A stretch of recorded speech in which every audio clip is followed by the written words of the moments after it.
Those who've joined us, welcome to the Bronzegate Speaker Series. I'm Adam Akbar. I founded and lead Bronzegate. We're a specialist executive search firm. And with the Speaker Series, we're trying to introduce some interesting speakers with topical ideas around talent management and leadership. And I have the particular advantage and benefit of knowing a good friend, Navid Nazemian, who is a hugely experienced chap in the field of executive transition. So I'll introduce Navid shortly, but Navid's background is fascinating because he's been for many years a leading HR executive with companies like Roche and Vodafone, where he's had practical experience of managing executive transition, i.e. onboarding external executives into organizations. And then on top of that, he is an executive coach with lots of experience within this field. And thirdly, he spent several years now researching a book which is out in January, which is entitled Mastering Executive Transitions. So really pleased to welcome Navid on board, and I'll pass the floor to him.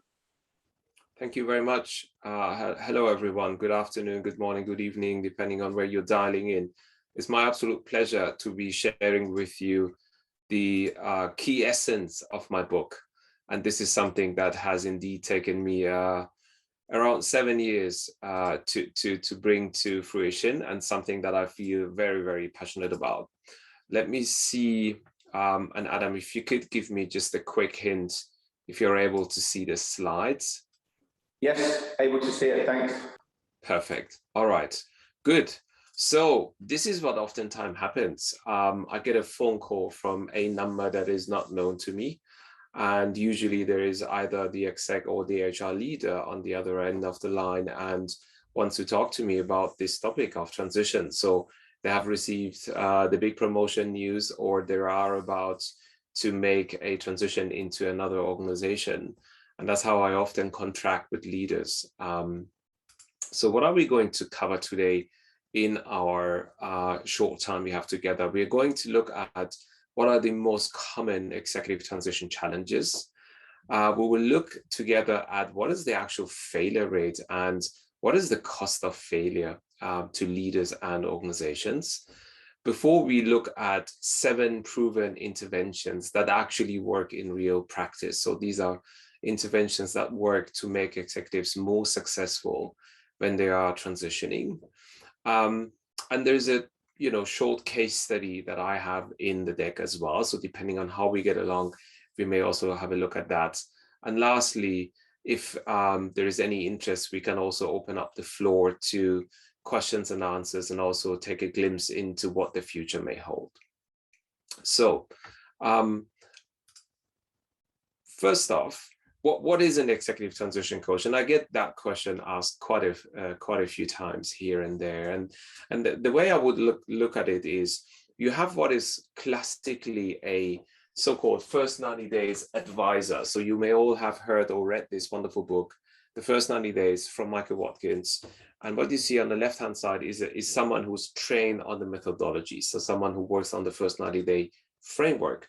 And on the right-hand side, you see your classic leadership development coach. This is your executive coach that often is brought in to work with a senior leader on something that may have to do with behavioral traits, with self-awareness, with support in a developmental way. And so what an executive transition coach does is essentially combining the best of both worlds. So there are elements of a transition that are more concrete and more short-term focused, such as a defined 100 or 120-day action plan.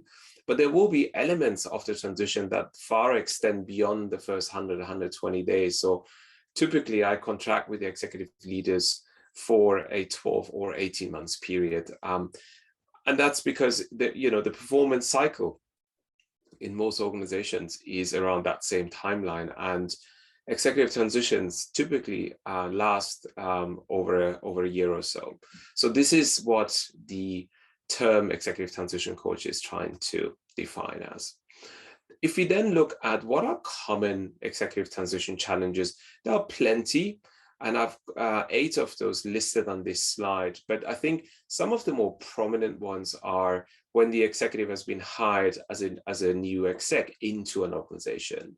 You may also have a case where someone has been promoted into the group exco level. So someone who's been maybe within the organization and now has to step up to the very top and making sure that what they deliver and do is appropriate at that level. There could be many more challenges, as you can see here, but I think some of them are around turning around a business unit or an organizational function, or it could be around an international move or a cross-functional challenge. So as you can see, there are many, many types of transitions that could pose a challenge to the exec. And also what I want to mention here is that oftentimes the same transition may be a stacking of several transitions. And the case study that I have with me today is a C-level case study where someone had to go through 7 transitions at the same time. And this is really a different level of complexity, obviously. So let's look at strategy execution before we get into transitions. This is how I came to write my book. And the simple insight here is that 2 out of 3 well-formulated strategies fail. And the reason is that they are not being executed properly. If you then start to double click on why that is, I mean, you know, we're talking about large-scale organizations or mid-sized organizations who have professional support externally and internally in place. How come that only 1 out of 3 strategies are executed properly? So if we double click on that, we see that executive transitions is one of the key factors that actually gets in the way. So I have a data point here from Heidrick & Struggles, one of the largest search firms in the world. And because they're a publicly listed company, they have to open up their checkbook and the data points to a lot of people. And so what the CEO did is when he was asked in an interview, they looked at over a 10-year time period, how many executive leaders they had placed into many organizations. And they found out that over that 10-year time period and looking at over 20,000 executive placements, 40% of those were not enrolled 18 months after their appointment. So that's a very relevant data set. But there are also other studies from Center for Creative Leadership, McKinsey, and Egon Zehnder who come to the very same conclusion. If you look at the CEO turnover rate, it has increased by almost 80%. And so 1 out of 3 CEOs is actually forced out of the role, either by the investors, by the board, or by the organization, quite frankly. So again, there's lots of data points suggesting that almost half of all executive transitions fail, irrespective of the industry and irrespective of the size of the organization. Which kind of brings us to the question of how can that be and why is that? Why is it that so many executives seem to be failing? Now, before we get into what I call the exponentially challenged executive leader, let me start with a simple question here. And that is, would you consider to go ahead and register yourself for the next marathon in your city? So if you're not a seasoned runner, this suggestion and concept might sound like a foolish idea to you. It certainly does to me. And yet, many executive leaders are going through their first or second transition without any guidance or experienced support and simply aim to wing it. And many organizations watch them doing that without supporting them with a professional kind of support. And this is why, in a nutshell, 40% of executive transitions are failing as we speak. But let's get a little more granular on that. And let's look at what I call the exponentially challenged exec. And by the way, the 40% failure rate and pretty much everything I cover in my book looks at the pre-pandemic levels. I deliberately didn't want to take a one-time event such as the global pandemic as a reason to extrapolate things and base the book on. But with one exception on this slide, everything I'm going to cover for you is related to the pre-pandemic levels. So the first off is a study that was done by Egon Zehnder, another large search firm. And they did that survey with over 400 CEOs, 416 in total. And 70% of the CEOs said they were either underwhelmed by their onboarding process or they had no structured onboarding at all. Now, mind you, if this is what the CEOs of the companies are saying, what would the executive onboarding look like for someone who is a CFO or someone who is maybe the HRD in that same organizational firm? The second challenge I see here is, and this is related to the S&P 500, so the largest 500 capitalized companies in the US, the CEO tenure on average has come down to 5.9 years. And as it happens, 1 out of 7 CEOs actually don't make it into the 3rd year anniversary in the same organization. So you see how that is getting in the way, and how, if you know you have only 2 or 3 years eventually to perform, how you may be very short-sighted instead of doing what may be mid and long term also making sense for the organization. If you look at things like organization complexity, it has increased by a factor of 35 just over the last 15 years. And I think it's fair to say, because this is pre-pandemic, if you look at organizational complexity today with a hybrid ways of working and so many different unanswered questions, it has probably increased even further. If we do take a look at the actual top 10 reasons why executives are failing 40% of the time, I did the meta study, and it's part of my book. But if I look at the 3 grouped reasons, they are people, politics, and culture. So it's unlikely that you hire a CFO who is not very good in managing the balance sheet. It's quite likely that that same CFO may be, trapping over a cultural issue or have something on the people side that could get in the way. Executive overwhelm is something that is also very real. In one of the studies, they were measuring the executives' stress levels during their normal time. And let's face it, there's no real normal time for any exec, but certainly one where they were not going through a transition. And they did the same study with the same execs who were going through a transition of some sort. And the executives, when they ranked themselves on that stress level scale, the study found out that the stress levels that are associated with transitions are north of a divorce or a significant health issue. And so you can see, and this is why in my model, I'm also talking about the energy level of the leader, not just what's in our head and what we're good at, usually because we are at the very senior level performing. If you then start to look at the demands that's coming the way, again, executive leaders, and this is a CEO study that was conducted, a typical CEO 10 years ago used to have 4 to 7 main KPIs to perform on. And today, it's quite likely that the number is 20 plus, in many cases, more than 30 main KPIs in a CEO's performance document. If you look at the 2 recent trends, and again, this is pre-pandemic level, the job satisfaction, globally speaking, is going down, as is the employee engagement level. And again, that means that as an executive leader, you have to work on average with a workforce that is lower engaged or less engaged and less satisfied, generally speaking, with the job and the environment. If we look at things like span of control, again, gone are the days where the CEO had a handful of reports. Today, even with the establishment of a COO, it's quite likely that the CEO still has 10, 12, sometimes more than that, direct reports. And with that comes complexity. And with that, that means that you will be dragged into matters, whereas previously you had about a handful of leaders and they were looking after the functional topics. This is another interesting study, and this is from Russell Reynolds, another large search firm.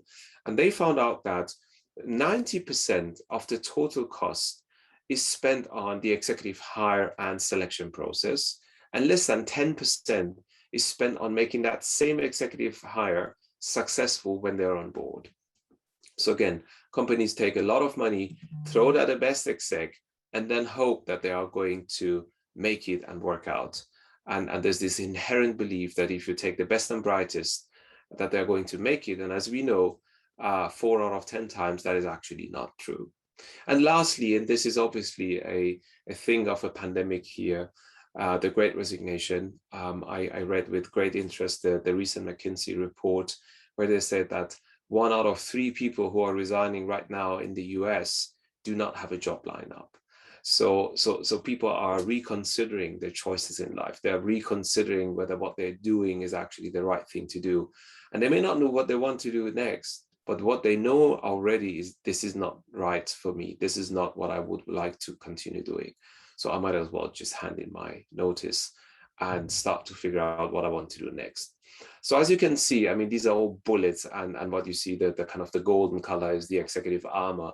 The key question then becomes, how much is the executive able to take in? And what is going to happen if this doesn't work out?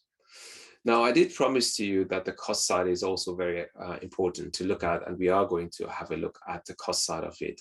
And let's look at the UK. I mean, most of the audience, I assume, will be dialing in today from the UK. So I've taken the Deloitte's director's remuneration in FTSE 100 companies. And you can see for a company with a market cap between 8 and 17 billion, the average CEO salary is £850,000. Now, there is a lot of research on attrition, the cost of attrition, and how much it actually costs if your C-level leaders don't work out. The more recent research on the topic suggests that it's somewhere between 20 to 30 times the executive salary. Now, that may sound like a lot, but imagine the situation where you have a chief sales officer, and that chief sales officer is not cutting it. Now, because of the lack of satisfaction with the job, because of their ineffective performance, it's likely to assume that the leadership team around that sales leader is also not highly engaged. So the sales directors reporting up to them are probably not highly engaged. And if that's the case, how does that cascade down further down the organization? If the chief sales officer is a bit of a lame duck president in the organization already, what is the likelihood of competitors coming and starting to chipping away at the market share of that same firm? How likely is it that the key accounts are already starting to engage with a new vendor because they know that this guy and this company are probably not the right one for them anymore? So you can see how quickly you get into this 20 to 30 time kind of equation. And again, more recent data looking at the US suggests that if you're a small market cap company, a CEO attrition will cost you $12.8 million. And if you're a large cap company, a CEO attrition will cost you somewhere around $35 to $42 million. So you can see it scales up very, very quickly. Now, if you look at a smaller size organization, so I think we have all been in situations where a CEO change connotes a lack of performance in a business. And that's going to extend into months, sometimes into more than a year. And if you get it wrong, I think you could make an argument in a nice middle-sized company, let's say 50 million EBITDA, that you lose a year. Now, that becomes really material because you have lost, let's say, you're looking at 10% growth. That's 5 million of lost EBITDA, even in the following year.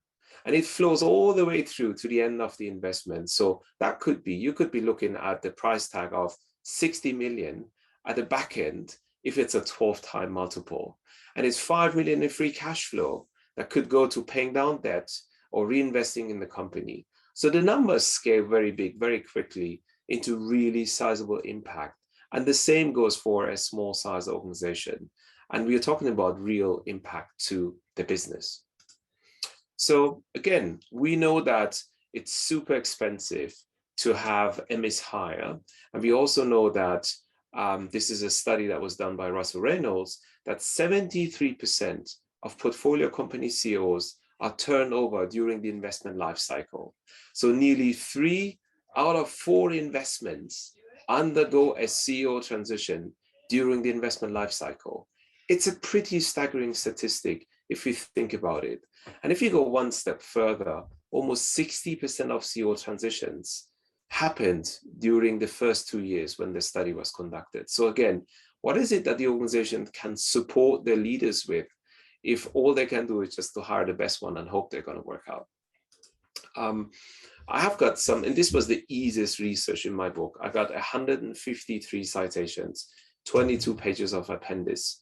And you can see here that some of the best companies on the planet don't always get that right. And these are CEO failures. These are epic CEO failures. So whether you look at SAP, you look at Hewlett-Packard, you look at Boeing, or you look at Uber, I mean, these were CEO transitions that didn't last a year.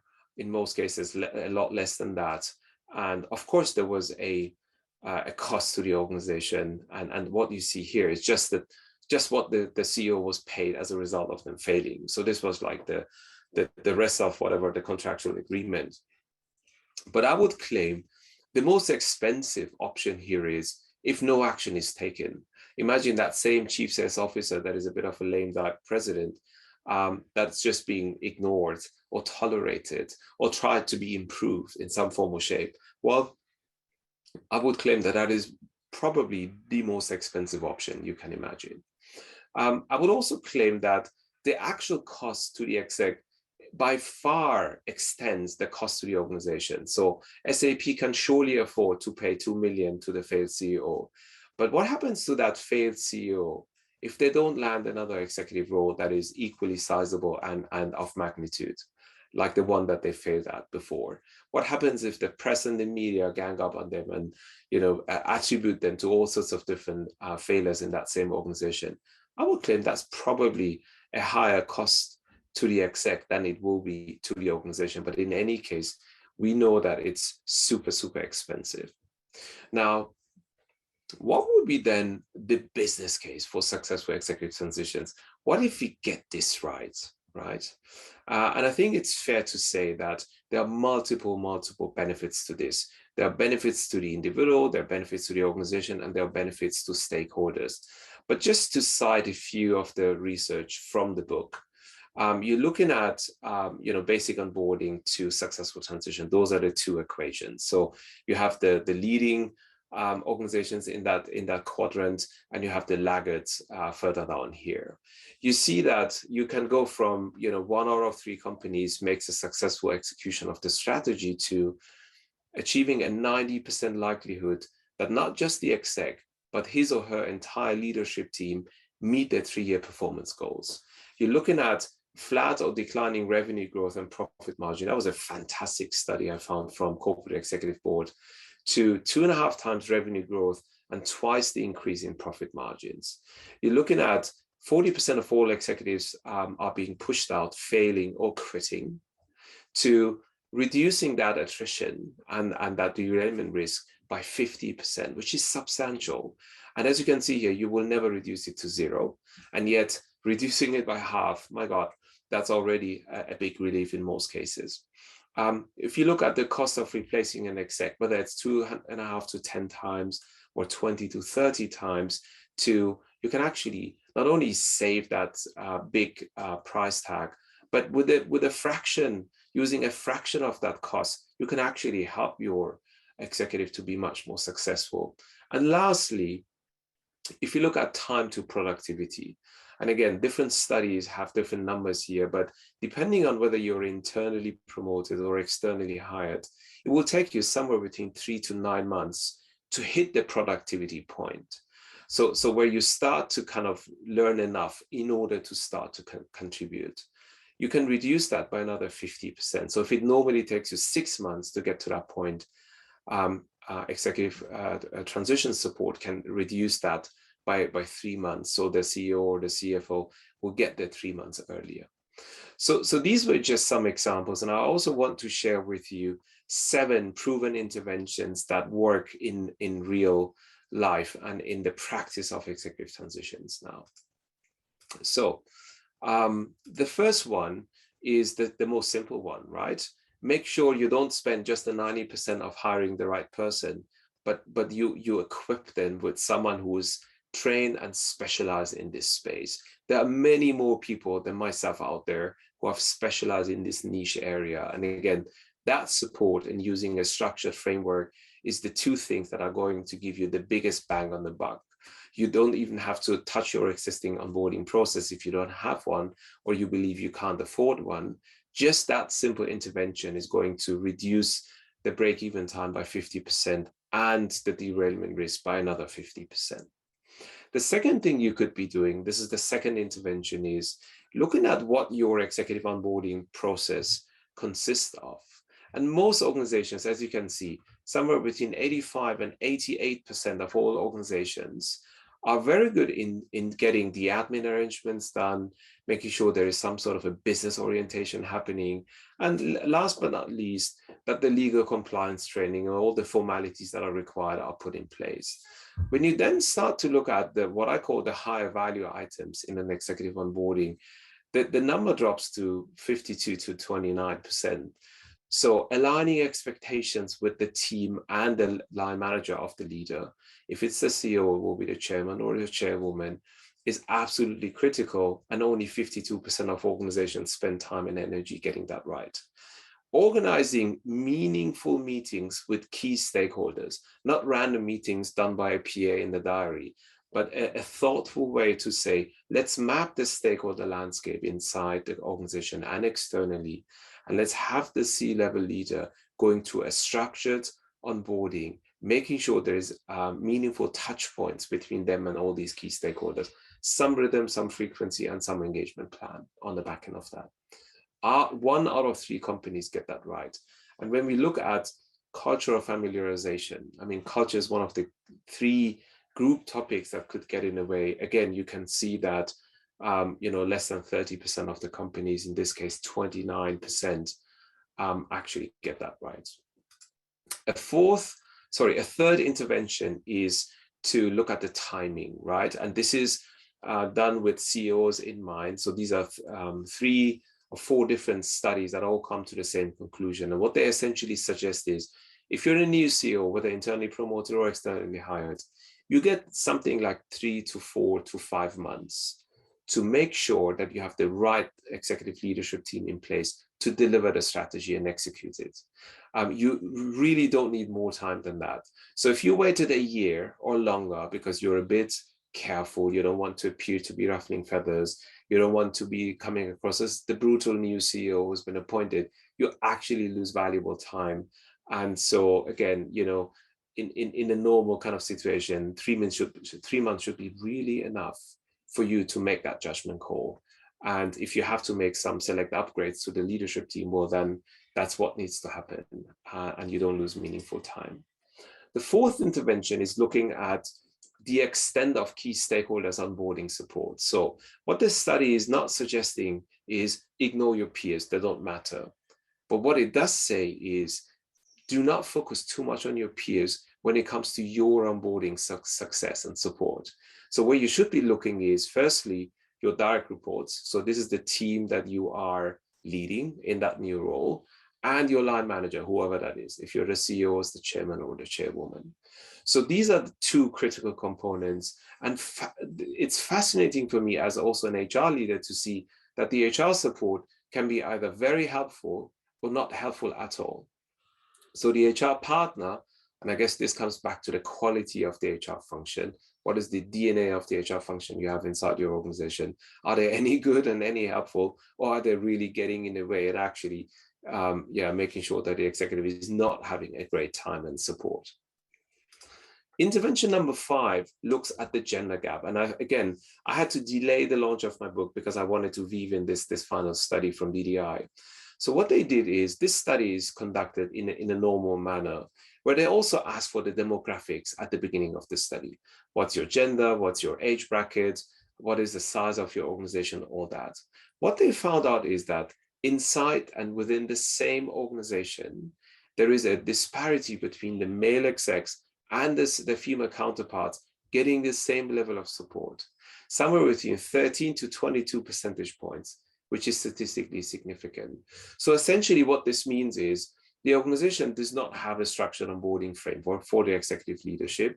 And that also means that, because it's like by demand only, whoever comes forward and asks for it will get a coach, or will get a formal assessment, or will receive leadership skills training. Well, that means that the male incumbents are much more likely to come forward and ask for those things, and the female counterparts simply don't ask for it. And you could eliminate this in one go by saying, this is my definition of my top exec level. Could be the first 100 leaders. In Vodafone, it's the first 250, globally aligned, bang. So everyone who's part of that and is going through the onboarding and executive transition will be getting these things as a given. So you can eliminate that gender gap in one go by making it part of the standard process. The sixth one is another fascinating study, and this is sometimes where I spend a lot of time with my executive coaching clients. So this is when you move from being a senior leader to being at the C-suite. And you can see that here. If you look at what makes you successful, and it's called operational level, but actually this is N-3, let's say. So you spend a lot of time getting work done through others because you're a manager of managers in a way. And you also spend an awful lot of time engaging and inspiring your people. These two activities make up more than half of your time spent. Now, when you make it to the C level, let's say you have been an FD and now you're the group CFO of the company, it's quite likely that you will spend more than half of your time doing just three activities. One of them is managing high-risk decisions. The second one is navigating organizational politics. And the third one is representing the corporate line. Now you see how this is a very different shift and a very different mindset and way of being than what actually made you successful previously. This is why you received the C-suite promotion. So again, this is obviously a generic study and you would have to redesign this for every single case. But actually what it does say is, do not assume that what made you successful in the past is going to serve you well in the future.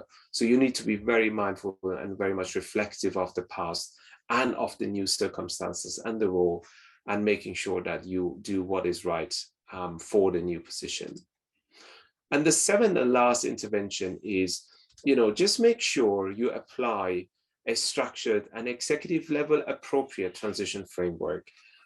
This book, which has sold over 1 million copies and was written in 2003, by the way, has not been changed since then, had a nice subtitle that the author has dropped by now from the main title. And the subtitle says, Critical Success Strategies for New Leaders at All Levels. So that means that this book is written for also a first-time manager. And I would question if something is written with a first-time manager in mind, if that same concept and framework would be appropriate for the CEO of the same organization. So whether it's you use my model or someone else's model, please just make sure that the model is fit for the executive level and actually speaks to the demands at that level.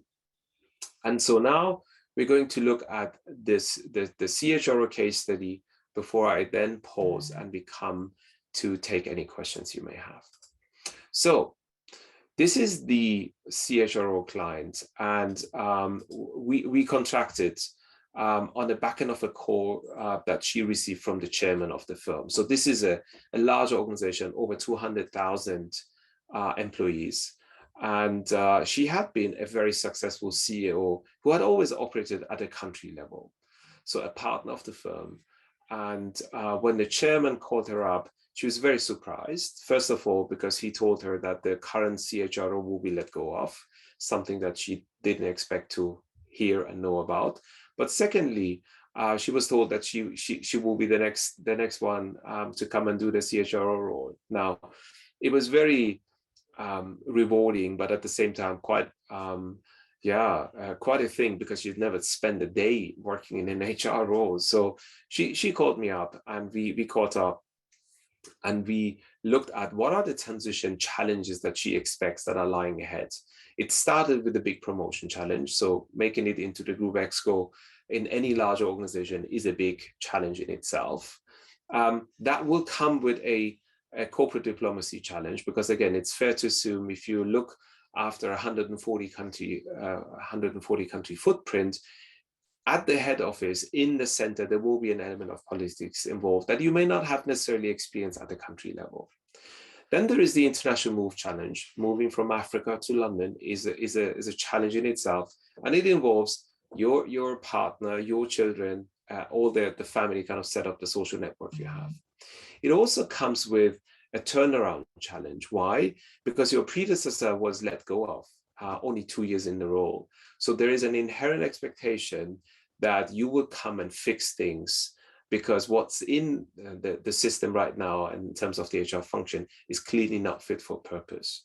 So she also needed to realign the entire setup of the HR function because it was quite kind of country focused, and the chairman really wanted this to be more scaled and more kind of centralistic in the future. So she needed to realign and recontract with all the CEOs and the CHROs in the country level organizations to get the buy-in and make that happen.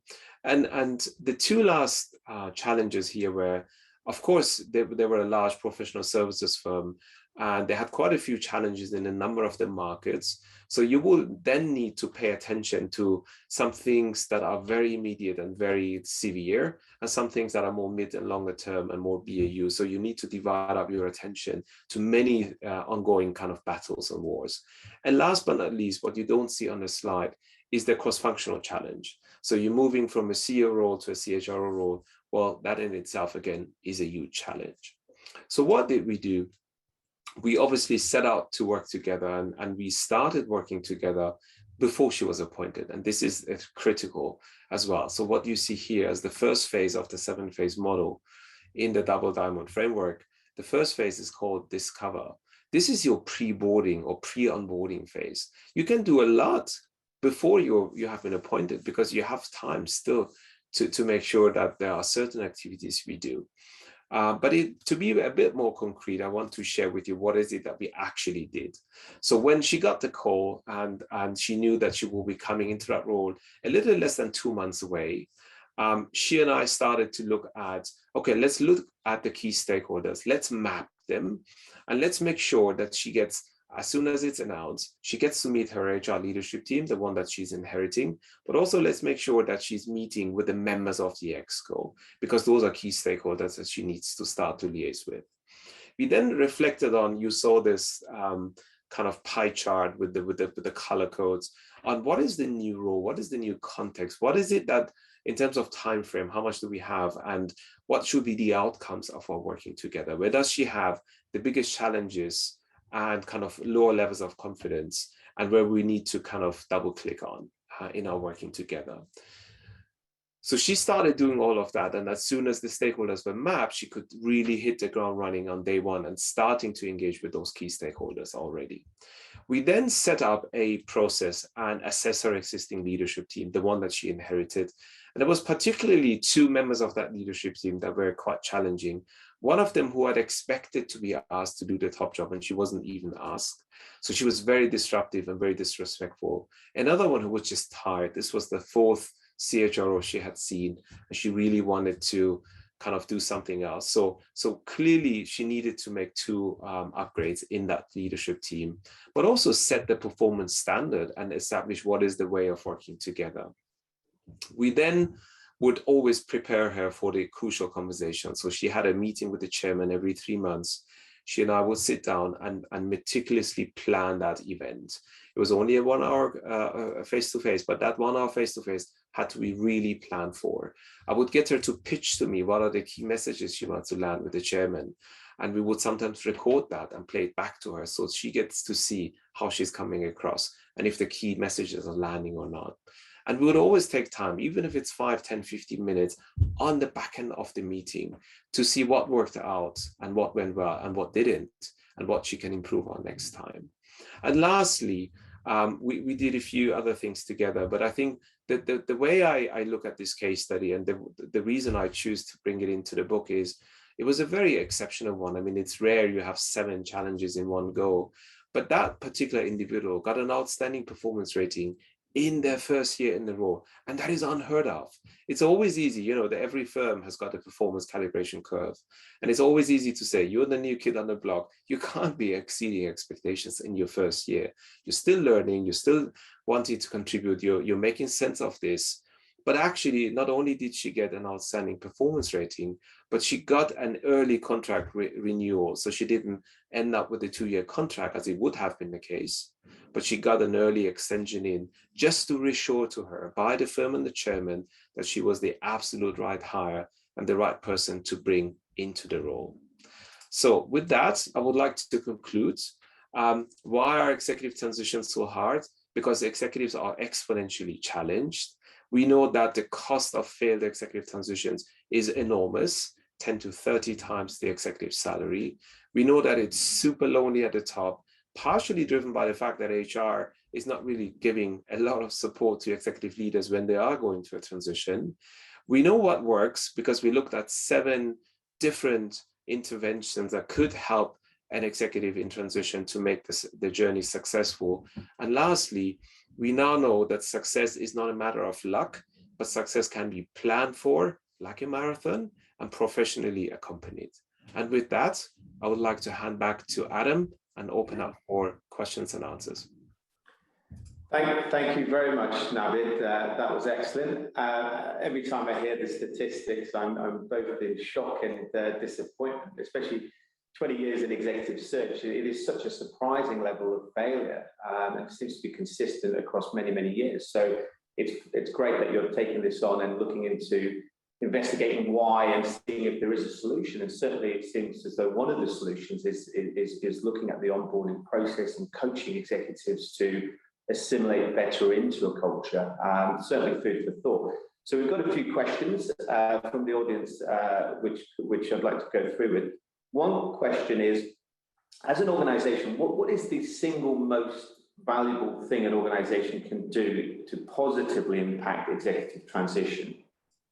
Yes, I think the combination of having an executive onboarding process, most organizations don't have it.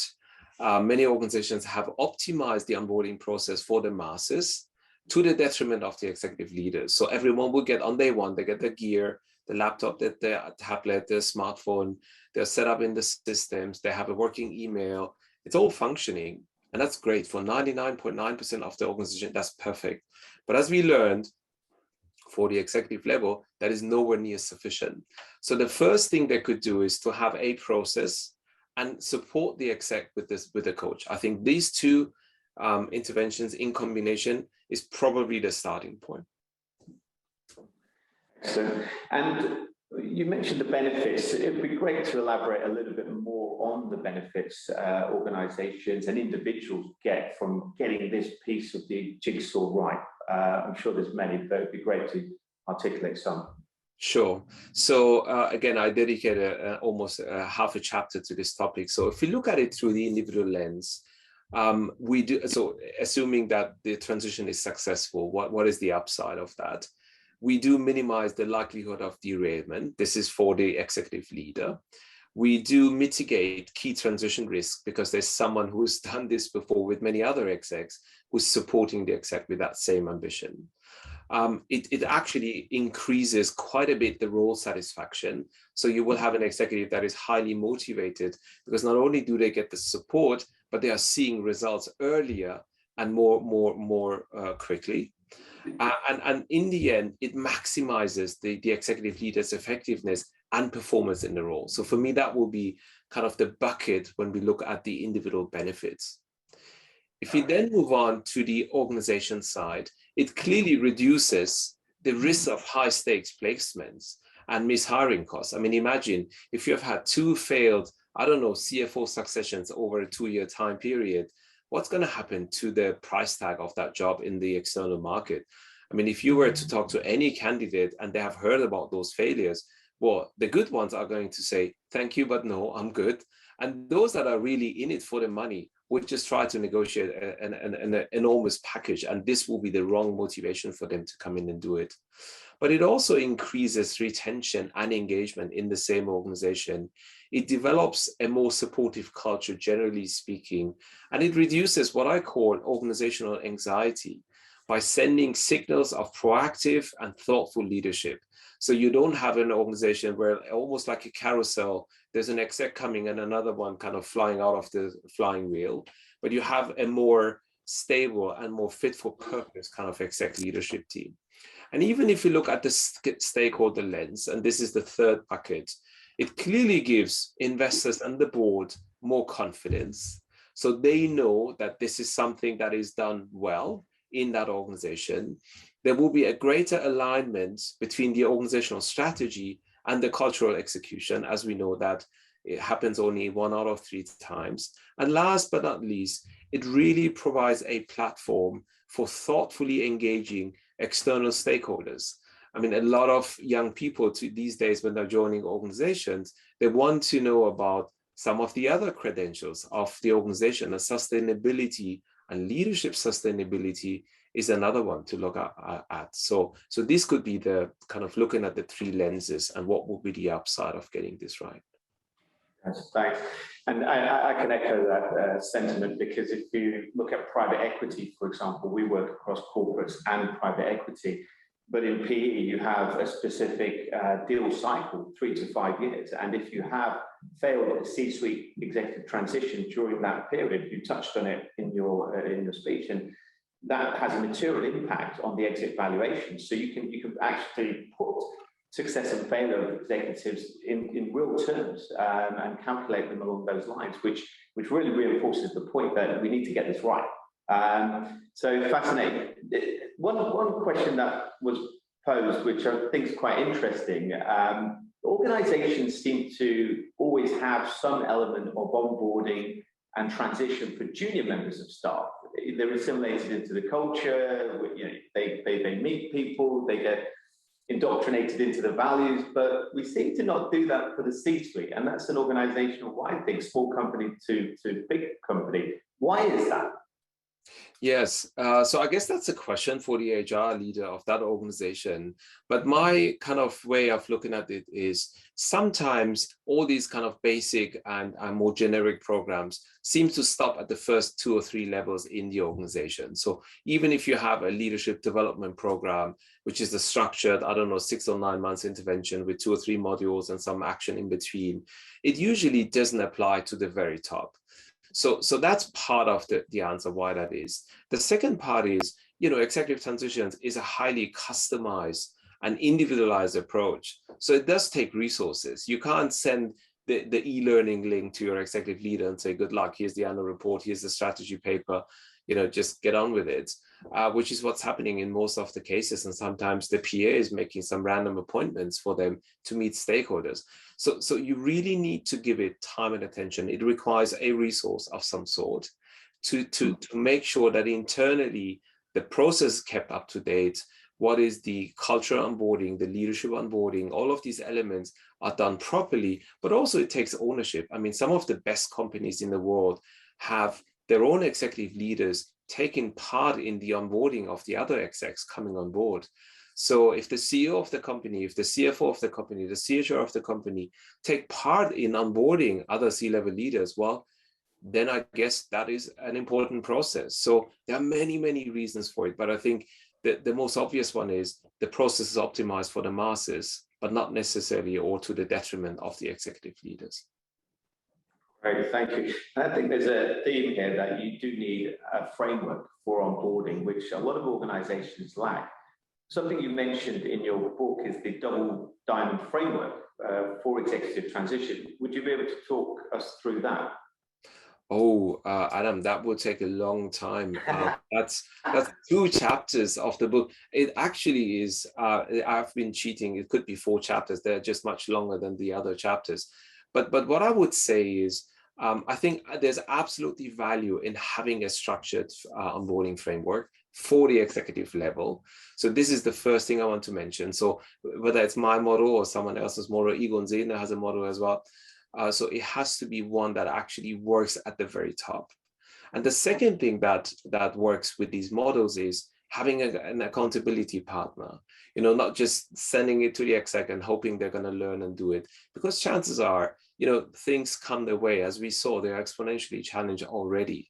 So what is the likelihood that they will really engage with this framework if there is not someone who supports them and asks them questions about, we are now at this stage, let's explore what is the context of your new role. Let's map the stakeholders together. Let's look at who are the stakeholders you want to be owning and who are stakeholders you want members of your leadership team to be owning.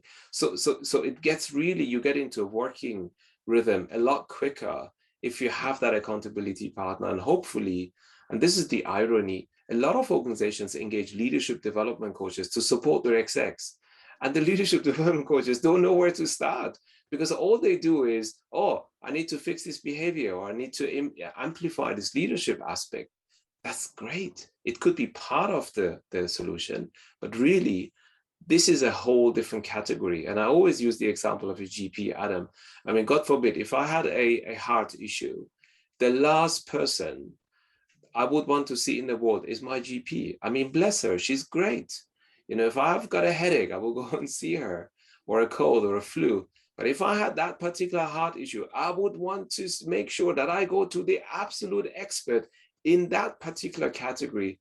And so this, the same applies to executive transitions. There are a multitude of coaches out there, but for the transition, there's only a very niche set of people who have this capability and know how to use the frameworks and have done this. So they have learned through their own experience with other execs that they can then bring to the exec and apply to them as well. Perfect, thank you. And one final question. Obviously, we've seen the pandemic has had a material impact on work-life balance, working practice, remote working obviously has become quite a big feature. It's also had a huge impact in terms of leadership and what the expectation is on leaders to create psychologically safe environments, to be more empathetic. Leaders are now coming into your homes, so to speak, because of virtual working. So how has that impacted from your perspective? How has the pandemic impacted executive transitions positively or negatively? Yes, I mean, clearly it will have an amplifying effect. That means it will become more harder. And I actually dropped this from the actual book, and now it will be a digital companion. But I looked at how can you actually onboard most effectively virtually. I mean, just to use the example of Vodafone, we've had 5 FTs who have joined us throughout the pandemic, who have never seen their teams, who have never seen the Vodafone office from the inside, and who have no clue what the culture and fabric of the organization is made of. So how do you go about doing that? And again, there I have laid out 6 key steps or principles, I call them, of effective executive onboarding. And the first one is really, this is about onboarding, not the whole kind of transition 12 months journey. The first one is learning. So the organization must ensure that they provide a structured learning process. So even more important now, because you can't have those casual conversations in the company to pick up the data points around culture, leadership, and those elements. So the learning has to be individual, tailored for the exec, but it has to be absolutely structured. The second principle is clarity around goals. And again, this is a fascinating phenomenon. I mean, I'm working with CEOs of publicly listed companies, and you will be amazed how sometimes when they speak to the chairman and to 2 or 3 board members, and then to 2 or 3 institutional investors, how the goals seem to be completely all over the place. So everyone is expecting something else of that CEO. So it really is important that the exec is absolutely crystal clear about goals, but also what is the short-term objectives that we need to achieve here? Because, you know, it's fine to have the long-range plan, the 3-year plan, 5-year plan, God knows how long that plan is. But actually, it's probably even more important to know what will be delivered a quarter from now and how. And the same to apply to the leadership team. So not just the exec, but their direct reports. And that is absolutely essential. The third principle is stakeholders. And again, in normal times, stakeholders should be mapped, there should be an engagement plan, but now it becomes even more critical because you will be sat at your home office like me right now. And so you will need to start mapping the stakeholder landscape, and you need some support in order to do that. So you have an actual engagement plan, you have a rhythm of communications and actions that you want to have on the back end of that.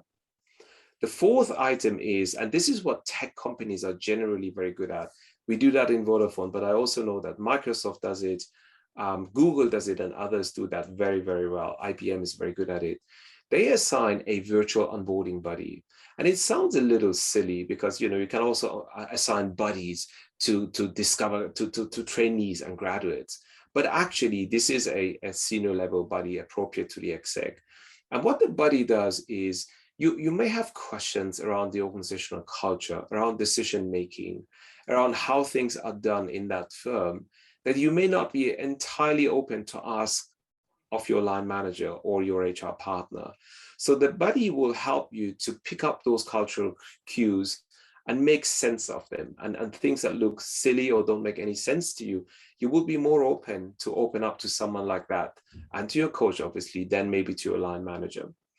The fifth principle is team building. And again, I have many leaders who say, you know what, I would love to do something with my team, but I'm going to wait until the pandemic allows me to do a proper retreat, you know, the way we used to do that previously. That's great. My advice to them is, please do not wait, because you will be leaving money at the table if you did that. So if you know you have joined throughout the pandemic, doing a 3 or 4 hour virtual intervention now and following up with a 2-day retreat at the beach is probably a better idea than to wait a year and then do the thing properly, because you will be losing momentum and engagement with your leadership team if you were just to wait and wait and wait and hope you can do it in person. And last but not least, and again, no surprise here, make sure that there is a transition coach support provided to the exec.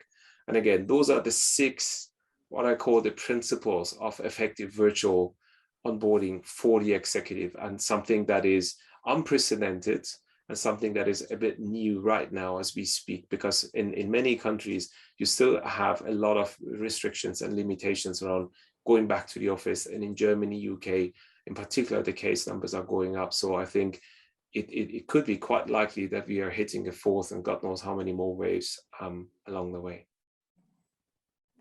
Thank you very much, Navid.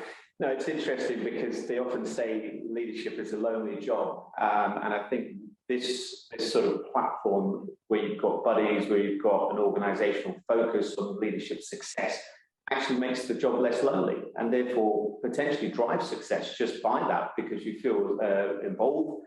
You're also aligned with the organization. There's collaboration from a very early instance, and I think that can make a big difference for individuals who might feel isolated. Even if you're the CEO of Vodafone, it can be tough if you're on your own. So no, that's been fascinating, Navid. Really appreciate your time, and thank you for the insights. Your book is out, I believe, in the new year, Mastering Executive Transitions by Navid Nazemian. I'll do the plug there. But really enjoyed the discussion. And for anyone who wants to follow up with any questions, any additional questions, please do email me on my work email address, and we'll be delighted to answer them. But thank you very much again, Navid. It's been a pleasure. Thank you very much. My great pleasure. Take care. Thank you.